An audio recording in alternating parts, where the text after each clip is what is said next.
Capítulo 9.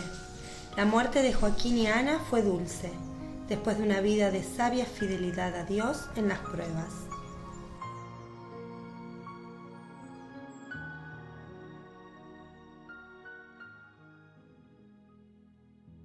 Nos dice Jesús: Como un rápido crepúsculo de invierno, la vida de mis abuelos conoció rápida la noche, una vez que su sol se había quedado fijo resplandeciendo ante la sagrada cortina del templo.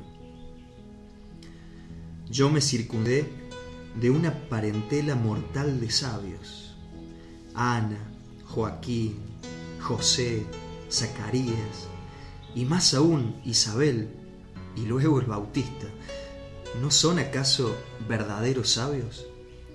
Y eso sin hablar de mi madre, en la cual la sabiduría había hecho morada. Desde la juventud hasta la tumba, la sabiduría había inspirado a mis abuelos la manera de vivir de forma grata a Dios. Y como un toldo que protege de la violencia de los elementos, los había protegido del peligro de pecar.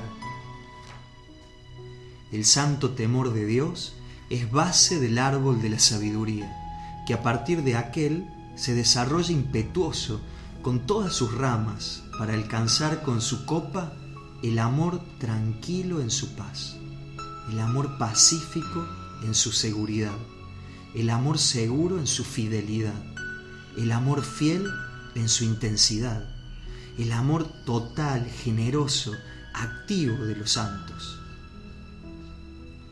Quien la ama, ama la vida y recibirá en herencia la vida, dice el eclesiástico.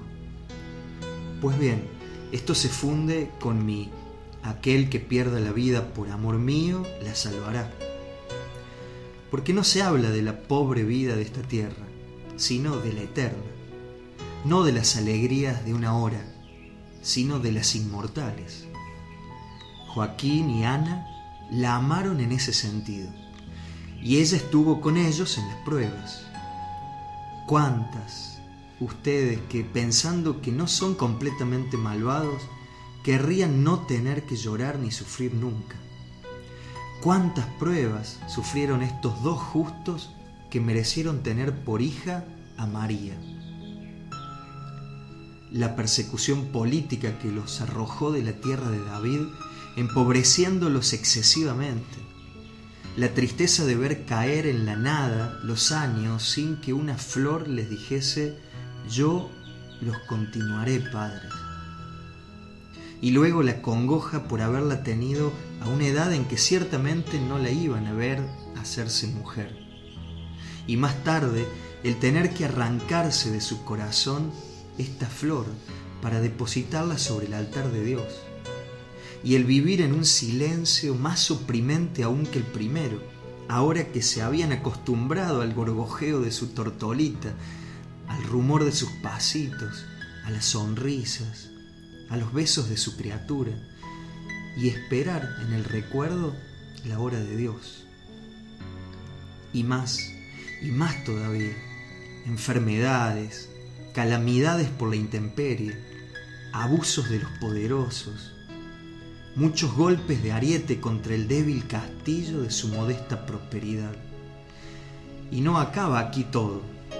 El dolor de esa criatura lejana que se quedaba sola y pobre, y que a pesar de todas las atenciones y todos los sacrificios no tendría sino un resto del bien paterno.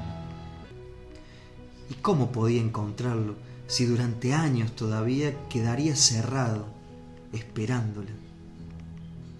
Temores, miedos, pruebas y tentaciones, y fidelidad, siempre a Dios. La tentación más fuerte: no negarse el consuelo de su hija en torno a su vida ya declinante. Pero los hijos son de Dios antes que de los padres.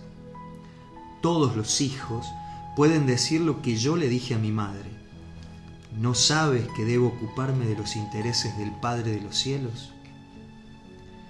Y todas las madres y todos los padres deben aprender la actitud a guardar en estos casos, mirando a María y a José en el templo, a Ana y a Joaquín en la casa de Nazaret, cada vez más vacía y triste, aunque, no obstante, en ella una cosa no disminuyese nunca, sino que al contrario, crecía cada vez más. La santidad de dos corazones, la santidad de una unión matrimonial. ¿Qué luz le queda a Joaquín enfermo? ¿Qué luz le queda a su dolorida esposa en las largas y silenciosas tardes propias de ancianos que se sienten morir? Los vestiditos, las primeras sandalitas, los pobres juguetitos de su criatura lejana y los recuerdos, los recuerdos, los recuerdos. Y con estos, una paz que proviene del poder decir: sufro, pero he cumplido mi deber de amor hacia Dios.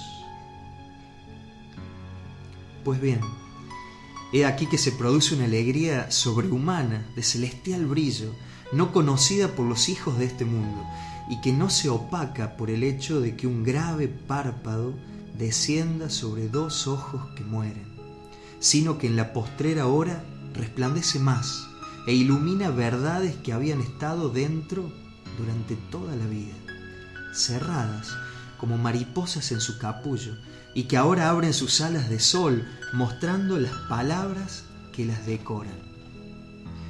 Y la vida se apaga en el conocimiento de un futuro beato para ellos y para su estirpe, bendiciendo a su Dios. Así fue la muerte de mis abuelos, como era justo que fuera por sus vidas santas. Por la santidad merecieron ser los primeros depositarios de la amada de Dios. Y sólo cuando un sol mayor se mostró en su vital ocaso, ellos intuyeron la gracia que Dios les había concedido. Por la santidad que tuvieron, Ana no padeció la tortura propia de la puérpera, sino que experimentó el éxtasis de quien llevó a la sin culpa. No sufrieron la angustia de la agonía, sino que fueron languidez que se apaga, como dulcemente se apaga una estrella cuando el sol sale con la aurora. Y si bien no experimentaron el consuelo de tenerme como encarnada sabiduría, como me tuvo José, yo no obstante estaba allí, invisible, presencia que decía sublimes palabras, inclinado hacia su almohada para adormecerlos en la paz en espera del triunfo.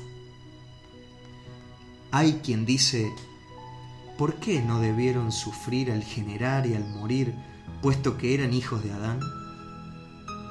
A este le respondo: si el Bautista, hijo de Adán y concebido con la culpa de origen, fue presantificado en el seno de su madre, porque yo lo visité, ninguna gracia va a haber recibido la Madre Santa de la Santa sin mancha, de la preservada por Dios que llevó consigo a Dios en su espíritu casi divino y en el corazón embrional, y que no se separó nunca de Él desde que fue pensada por el Padre, desde que fue concebida en un seno, hasta que retornó a poseer a Dios plenamente en el cielo para una eternidad gloriosa. A este le respondo: la recta conciencia proporciona una muerte serena, y las oraciones de los santos la obtienen a tal muerte. Joaquín y Ana tenían toda una vida de recta conciencia a sus espaldas, y ésta se alzaba como sosegado panorama y los guió hasta el cielo, y tenían a la santa en oración por ellos, sus padres lejanos, ante el tabernáculo de Dios. Dios, bien supremo, era antes que ellos, pero ella amaba a sus padres, como querían la ley y el sentimiento, con un amor sobrenaturalmente perfecto.